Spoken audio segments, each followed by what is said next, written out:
Hello, everyone. I'm James Milan. Welcome to this month's DEI update. DEI, as I'm sure you know, stands for Diversity, Equity, and Inclusion. And I am talking to our DEI director, Jill Harvey.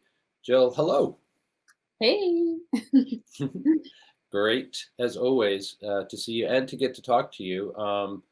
I'm very pleased that we have settled on a rhythm of once a month for these. We may take a break or it may change a little bit in the summer like our schedules always do. But it's wonderful just to kind of be able to check in about important issues with you on a monthly basis. So thanks for carving out that time. And Yeah. let's get right to it. So we're speaking to you in early May, which means April just concluded, and Arlington, like so many communities, celebrated Stand Against Racism Month during April. So I would just love to hear, first of all, how you think it went, and any highlights from the various activities that you were involved with during the month of April. Yeah, definitely. April was a busy month. So the Stand Against Racism campaign is through the YWCAs of the country. So the one we participated in was with YW Boston, and I've participated in the past, but they've been hosting this for, I want to say, going on 11 years now. But the purpose of the campaign is to really bring folks together to just raise awareness and start to empower folks to move into action to start to eliminate racism, which is a big task. Um, but at the start of April, I put out a call to all department heads that I'd be offering some resources, the curated content that YW provides, and any support that was needed in order to hold these conversations within their departments and with their staff. And the idea is that these conversations would kind of be the first step, but to then allow them to start to continue naturally. So my goal was really to get these started and then have it sort of be normalized to start to talk about race, because it shouldn't be something that's taboo if we're really committed to advancing racial equity work. So a number of talks took place in departments virtually, some in person as well. I actually have one more this afternoon, well, actually, right after this. So they're still continuing. But a lot of them were really great. Some departments chose to have their own discussions, not based off of the content that was provided, but they wanted to pick topics that were concerning to them. So I did have the opportunity to sit in on most of them, and my role was not to lead them, but really just to participate and leave the facilitating to the department heads. And they did a great job, and I'm really glad to see others stepping up to take on that facilitating role, which can at times be really uncomfortable because you're talking about things that aren't easy to talk about. Um, so it was nice to see folks really engage in these conversations. A number of departments did provide feedback that was they enjoyed it and they're looking forward to doing more. And also some of the outcomes were pledge boards that were provided. So we did some virtual, and then we've got some in person as well. The one I'm doing in a little bit, we have little, each person will have their own little sign. But the point of those was to be able to kind of document what your ongoing commitment is going to be to how you are actually going to stand against racism. And that can be either professionally or personally. So I'm glad that the conversations were happening, and I'm looking forward to supporting staff and department heads and continuing them. Yeah, I mean, as you mentioned, it sounds like a very promising first step. And again, it's not an easy thing to do, so it's going to take, I'm sure, a little while for everybody to get used to the discomfort, the necessary discomfort that this will bring to some degree. And I'm slightly curious about how it will go from here. As you just said, you're looking forward to supporting department heads. I know, as you've made very clear, this is the beginning of a process, and they will Mhm. be needing to continue this within their departments. Is there any sense that this is going to be built into department schedules, or is that going to be up to department heads just to figure out how it works best for them? Yeah, so it's actually, I do want to leave it in the hands of the department heads just because each department does function a little bit differently. which I worked with folks to figure out what would work best for their team. So, for folks who, for example, the planning department had their weekly staff meeting, so they included it in the first one of the month. Um, I know with the police department, it's a little tough because they're never all really in the same room. So what they Hmm. did is their roll calls in groups of, I think it was 5 to 6. They had these discussions back to back to back, and it was really productive. And the feedback that Chief Larity gave was that they're ready to do more of them. Um, so some groups did it in smaller sizes. Some folks had one-on-one conversations if they weren't able to have um, full staff conversations. So figuring out what works best for everyone is what I'm also here to help with and brainstorm. And if folks want to use me as well to, ask questions, and the content that we have, there are just, I remember, I want to say there's maybe 15 articles, videos, etc., that are available. So those can be used for months down the road. But also, what I plan to do is come up with our own list of things that, if folks have a different interest in what they want to talk about, I can help to provide some of that. So some folks have already said, we're at the end of our talk, we're planning the date for our next one. So they're already starting to integrate it, which is good.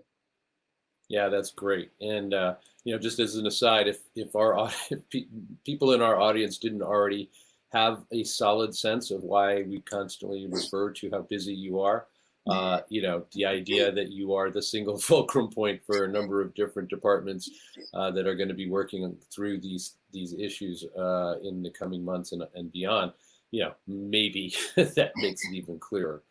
Um, you were mentioning that it can be difficult for the police department, for instance, to get a bunch of people in the same room. Well, that's a great segue into the next thing I wanted to ask you about, which is the town, as we have discussed before, has been engaged in a National League of Cities Mhm. training that has been going on for a long time now, and that I know has logistical challenges all the time because the National League of Cities, kind of creates a date, lets you know what that is, doesn't have much flexibility, and then you have to get everybody onboarded together. So that's a Yeah. challenge in and of itself. And then, of course, there's what you're actually doing in those sessions. So I understand that there was another such training Mhm. in April, and wondered how that went and what the schedule looks like going forward. Yeah, well, I don't know the schedule going forward, so I'm waiting on Right, that you're piece. right. But but we did do, I think it was last week. What's today? The 6th? Yeah. So last Monday and Tuesday, we did the kind of second stage of the training because, like you said, it's been a long time. We kind of restarted back in February from where we left off in January of 2020. But the sessions we had on Monday and Tuesday were um, it was really inspiring because you could see and feel the desire for folks to kind of dive into the work. And so we had, again, close to 60, 65 employees join in. And these sessions were centered on operationalizing racial equity tools. And so, the first sessions we covered terms, why we're even doing this work, what's our purpose, and now we're moving into the stage of being able to identify, um, what is inequity within the systems we're working with. So being able to think of a simple policy or procedure or the way we do fines and permitting, what it is that might have some underlying racial um, inequities built into it because everything does. Our world was, our country was built on, the system of racism. So it's kind of in everything. But being able to use a racial equity tool to start to identify those things and how we can make changes. Um, so we did a lot of smaller breakout groups, and it was set up by topic areas that were of interest. So, for example, the group I was in, we worked on um, using a racial equity tool to practice the small area, picking one topic within the larger area of the work environment and what that means. So each group had something different, and we actually have some follow-up work to do. So my group is going to be meeting next week to finish up what we were practicing and send it along to the facilitators with NLC, because they'll take all of the practice that we've done and use that in the staff survey that went out a couple months ago, mixed with that data to help form the next session, which will be able to help us narrow down the areas that we really need to focus on and how to actually do the work. Yeah, listening to you just reminds me again of the value of these updates, because what you're involved with, the work you're involved with, is so much one of process, and where Mhm. there are new iterations to, find out about what is, where are you at, again, getting an update on where you're at in this long progression Yeah. that we are, hopefully all on.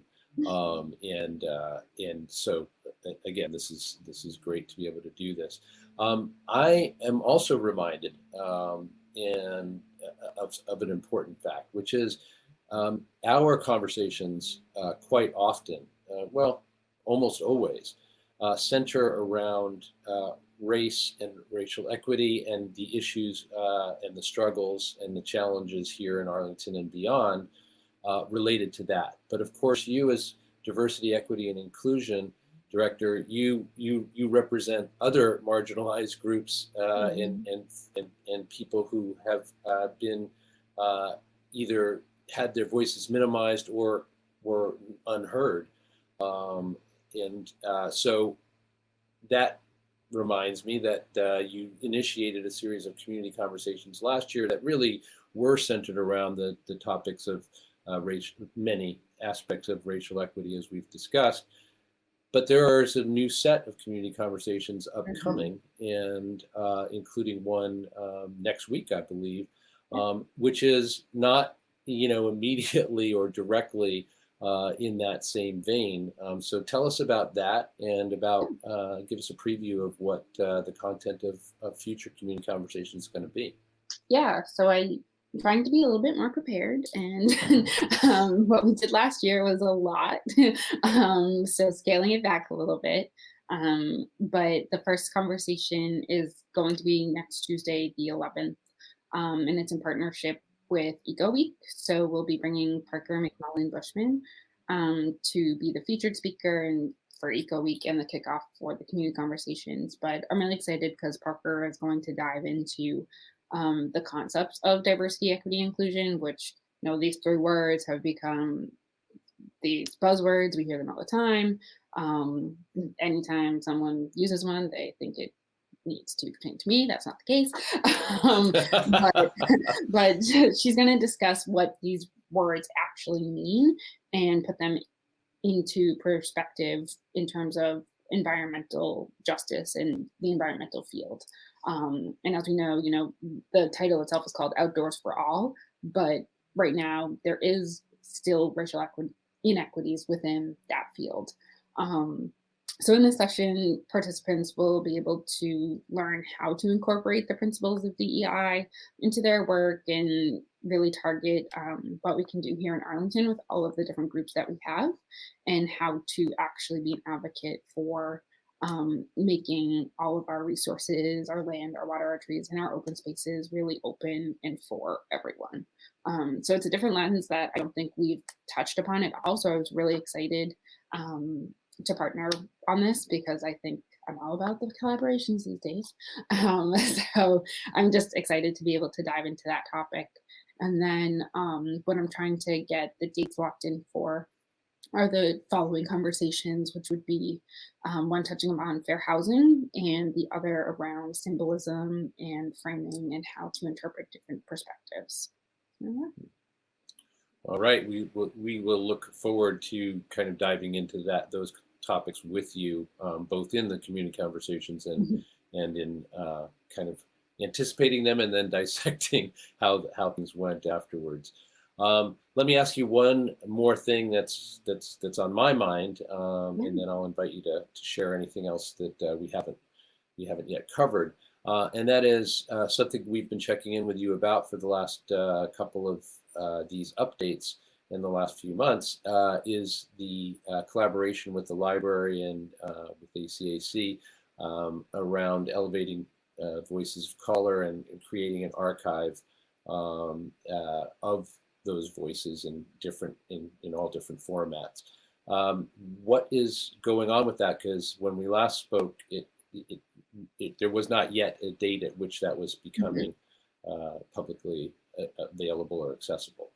Yeah, so we had one of the first featured artists we worked with, Charles Coe. We had our last session with him last week, called Misconnection. So it was about how to have conversations about difficult topics.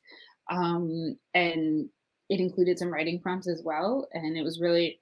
It was late, I was tired, but it was wonderful to participate.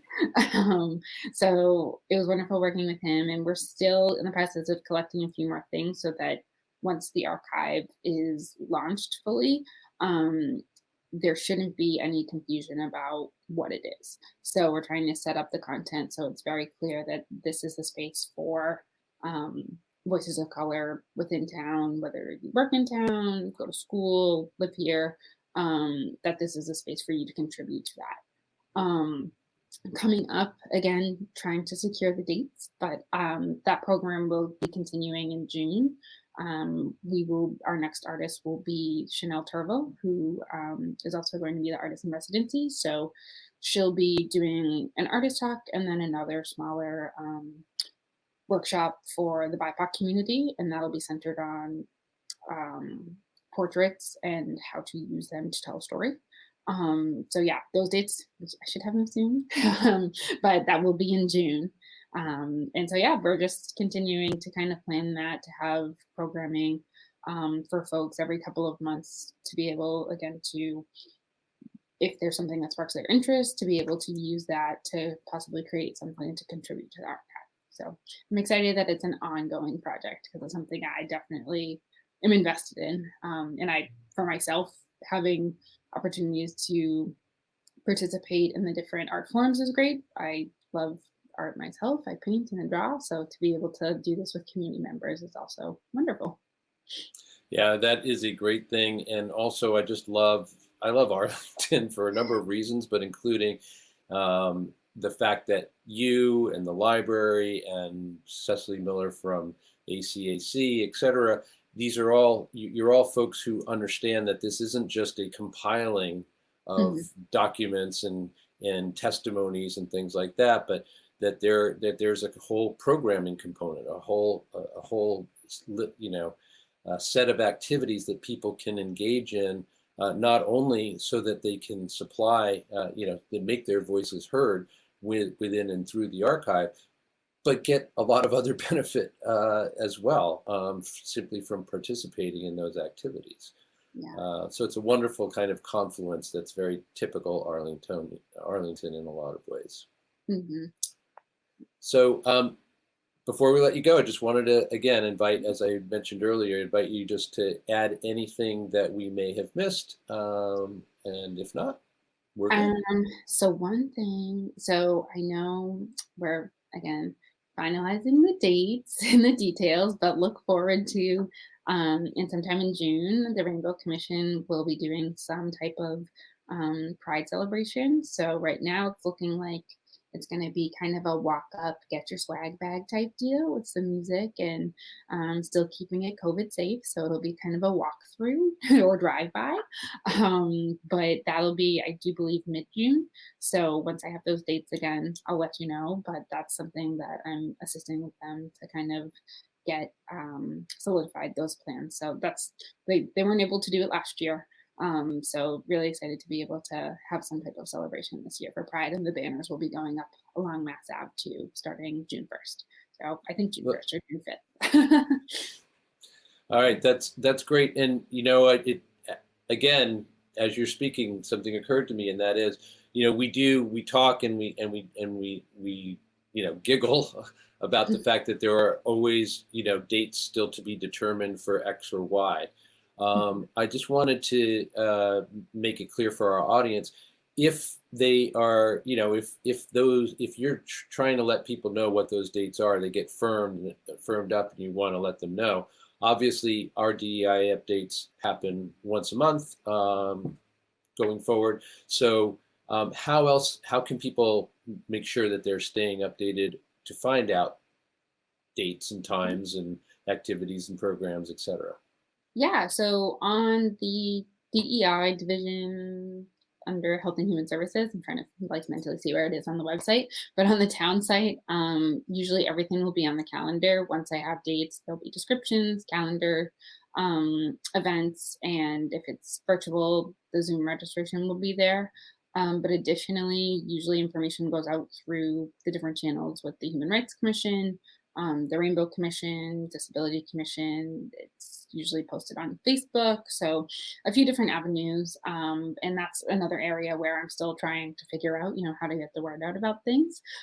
Communications is it's an interesting thing and it's tough.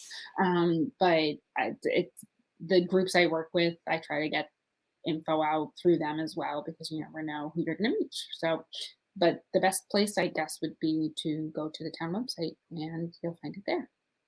All right. Thank you so much for your time again, Jill. We appreciate it very much. And, we should just let people know maybe that we will be probably postponing our scheduled June DEI update for the best of reasons, which is that you're going to take a well-deserved vacation in the first part of June. We wish you the very best with that. We know you've got a lot to recharge from and for. And we hope that that is exactly what happens. And we look forward to speaking to you in early July. Thank you. Yes, I will see you in July. All right. Well, enjoy yourself. I have been speaking with Jillian Harvey, who is our DEI director here in town. This is the DEI update. I'm James Milan. And if you've been watching, we appreciate your being here. And again, point you towards the town's website, as Jill mentioned, for further updates around DEI activities. So thank you very much, and we'll see you next time.